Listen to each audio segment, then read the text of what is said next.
Okay, Bible and Daily Lifers, we are in the New Testament, going through in a year, and we are in the book of 1 Timothy, chapter 6, finishing the book of 1 Timothy. It could be a little bit strange, some of this passage, trying to fix it into our world and figuring out what it means and what's the application and what does that say to the world we live in.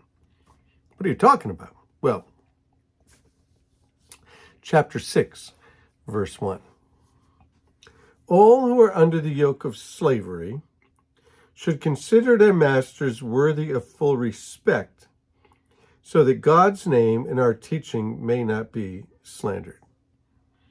Well, wow, that's, is that disturbing? Is that shocking? What is that? All of those who are under the yoke of slavery, consider your masters worthy of full respect, so that God's name and our teaching may not be slandered. So God's name won't be slandered. Slaves should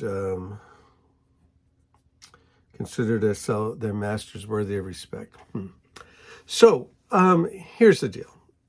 In first century Rome, there were slaves everywhere. Some people estimate that 25 to maybe even 33% of the early Roman population were slaves. Other people dispute that. Well, the problem with trying to figure out how many there are is nobody really kept records of the slaves. So there's no family histories, genealogies, those kinds of things. But we do know there were an awful lot of them, and while 33 might be high, it might not be high. 25%, a lot of people might grant you 25%. And when the gospel was moving through the Roman Empire, it was moving rapidly through the slave class. Slaves were everywhere. So slaves were getting converted, and now they're going to still live in their master's home. Now, here's the thing, is they really can't get out of slavery, and you could escape, run away.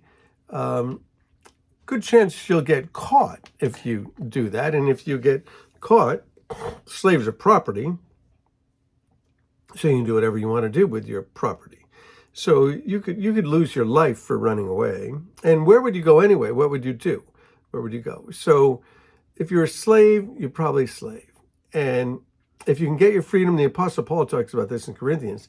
He says, if you're a slave and can get your freedom, then go ahead and do it. But if you can't, then how are you going to live? And he's saying, in this context, he's saying that you should respect your master. Respect your master. They know you're a Christian. Respect your master. Tough, but it's tough to be a slave. And so every generation, every people, every circumstance, every nation has its own particular things that make it difficult to live in the world and be a believer. And this is one of those. Now, let's go on. Those who have believing masters. So you're a Christian and your master is a Christian. Those who are believing masters should not show them disrespect just because they're fellow believers. You shouldn't disrespect them because you're believers. You should do what? What should you do? Instead, they should serve them even better because their masters are dear to them as fellow believers and are devoted to the welfare of their slaves. Now, I love the Apostle Paul here, because he's sort of commanding these masters of these slaves who are new Christians. Most of the Christians that Paul is writing to are relatively new Christians, and that he's writing about are relatively new Christians. Nobody's been a Christian for a long time. And he's intimating, not quite commanding, but saying that it would be normal and right for a Christian who has slaves or servants in the house to be devoted to their welfare. So care for them. Take care of them. And then he says, these things you're to teach and insist on. So teach this in the church. Teach it to them. We wouldn't teach that in our church about slaves. If we were in this passage, we're teaching it right now. But we don't have that situation. But if we did, this is what we would say. These are the things you're to teach and insist on. If anyone teaches otherwise and doesn't agree with the sound instructing of our Lord and our godly teaching, they're conceited and they don't understand anything. They have an unhealthy interest in controversies and quarrels about words that result in envy, strife, malicious talk, and evil suspicions, and constant friction between people of corrupt mind who've been robbed of the truth, who think that godliness is a means to financial gain. Wow. So there's an American doctrine. You know, the United States had two major influences in the settling of the nation. And depending on which side of the fence you are, you'll play to that side of the founding of the nation. And so many Christian people play to the side of, well, you know, the Pilgrims came here and the Puritans came to New England and Christians came here looking for religious freedom. And, you know, the founding fathers, you can, you know, quote them. They seem to know the Bible. They were believers and they were creating a Christian nation. Okay, fair enough.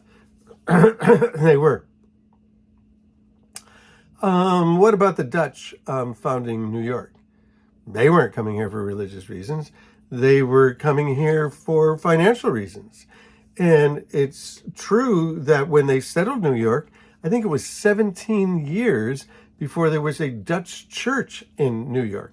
And things got rough in New York, and so they sent Peter Stuyvesant to what is now known as Greenwich Village, and they gave him Greenwich Village as his estate, and they told him that if he would go there and sort of calm things down, they'd give him that estate.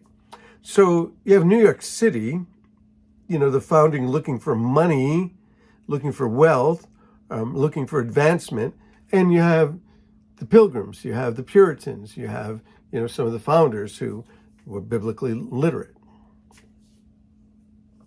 Well, that's created a theology that's unique to the United States, where we have exported this theology that godliness is a means to financial gain. And you'll hear it everywhere. Live the godly life, live the Christian life, you know, come to Jesus, become a Christian, and, you know, you'll have good life. You'll have financial gain. You'll have, is that so? 1 out of every 8 people on the planet are from China, and China has the largest Christian population probably ever of any group of people on the planet.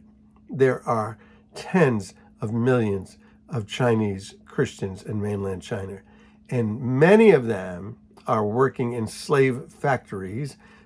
All of them are living underneath a strict communist regime. Most of them are not making much money at all, but they love the Lord. So it's not true that godliness is a means to financial gain. Now, a nation that's ruled by the dictates, the rules of God, is going to prosper, and countries that won't. But individually, some of the best Christians on the planet right now are very, very poor. And then it says, don't have an unhealthy interest in controversies and quarrels. Well, a lot of Christians love to do this, especially those of us who have a lot of free time and, are able to scroll through the news and find all kinds of things, and scroll through Instagram and Facebook and find people making all kinds of wild claims about this and wild claims about that. And we pick them up and we share about them, and people argue about them. And listen, it's not worth it. Paul's telling Timothy, stay away from that stuff. And he says, for godliness with contentment is great gain. We brought nothing into this world and will take nothing out. If we have food and clothing, let's be content with that. Food and clothing, content with that. I need like 2 cars and, smartphones, and no, food and clothing, be content with that. Those who want to get rich fall into temptation and a trap, into many foolish and harmful desires that plunge people into ruin and destruction. For the love of money, not money, but the love of money is the root of all kinds of evil. And some people, eager for money, have wandered from the faith, and they've pierced themselves with many griefs. So is it bad to have money? No, not at all. Not at all. Not at all. Abraham was rich. A lot of people in the Bible are rich. Solomon was rich. Nothing wrong with being rich. But when you put that as the primary goal of your life, you're going to step on people all over the place. Does God bless people and make people rich? You better believe it. You better believe it. Does God love people that are poor? You better believe it. So this is good advice. Keep reading 1 Timothy chapter 6. Good advice. Hey, so we're going to go into 2 Timothy next. Another letter that Paul wrote to a young pastor. Bless you guys.